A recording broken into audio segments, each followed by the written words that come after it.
안녕하세요. 잡식입니다. 지난 8월 26일 중국 군용기가 일본 영공을 처음으로 침범했습니다. 비슷한 시각 한중일 방공식별구역이 중첩되는 이어도 인근 상공에 중국 군용기가 진입했습니다.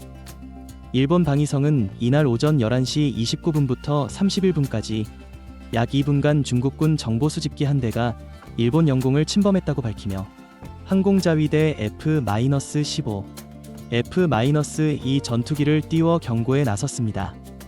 일본은 중국 측 대표를 외무성으로 불러 항의하고 재발 방지를 요구했지만 영공 진입은 주권 침해로 간주될 수 있으며 국제법상으로도 허가 없는 영공 통과는 적법성을 인정받지 못합니다.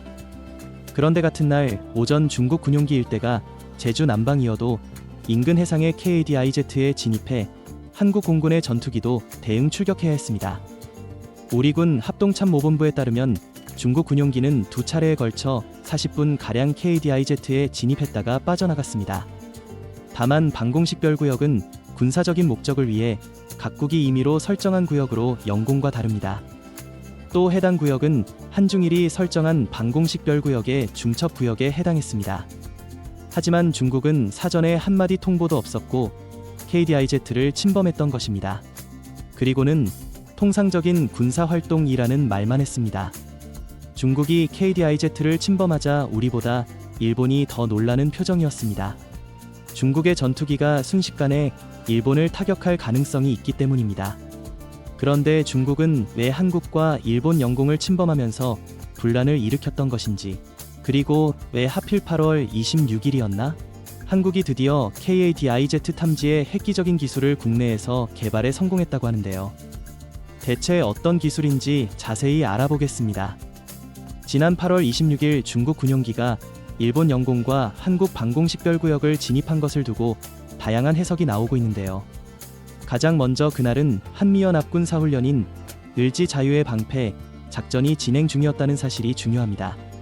중국 군용기의 KADIZ 진입은 최근 자주 일어났지만 이날은 한미 해군과 해병대의 대규모 연합상륙훈련이 진행되던 시기에 일어난 일이라는 점에서 중국 군용기가 한미 해군 및 해병대에 대한 정보 수집을 시도했을 가능성이 있다는 분석이 지배적입니다.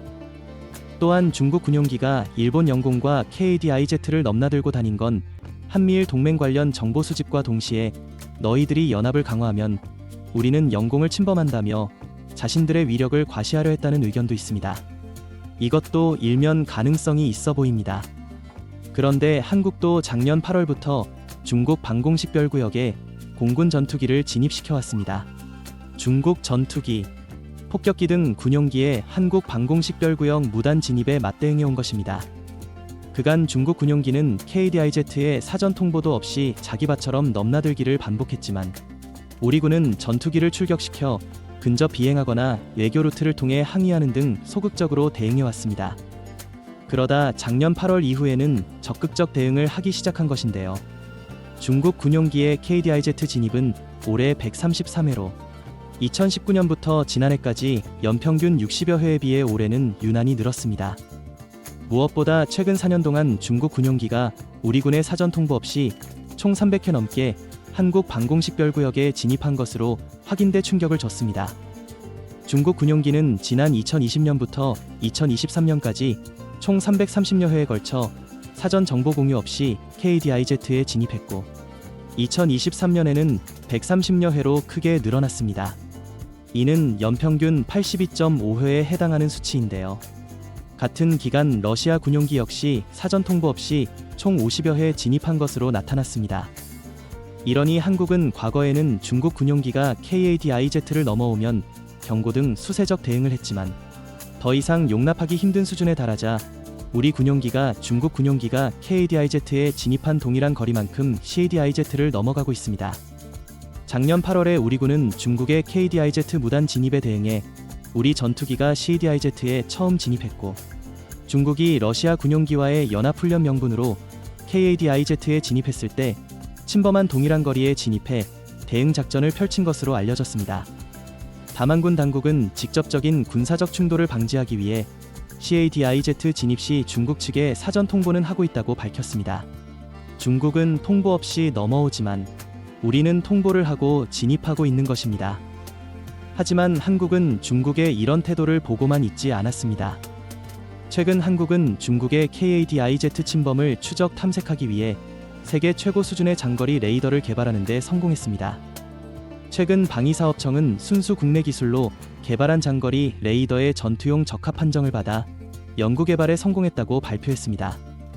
이 장거리 레이더는 365일 24시간 한국 방공식별구역까지 항공기의 탐지 추적이 가능한 레이더로 포착한 정보를 공군의 중앙방공통제소로 실시간 전송함으로써 즉각적인 방공작전을 보장하는 우리 공군 영공방어의 핵심 무기체계가 될 전망입니다.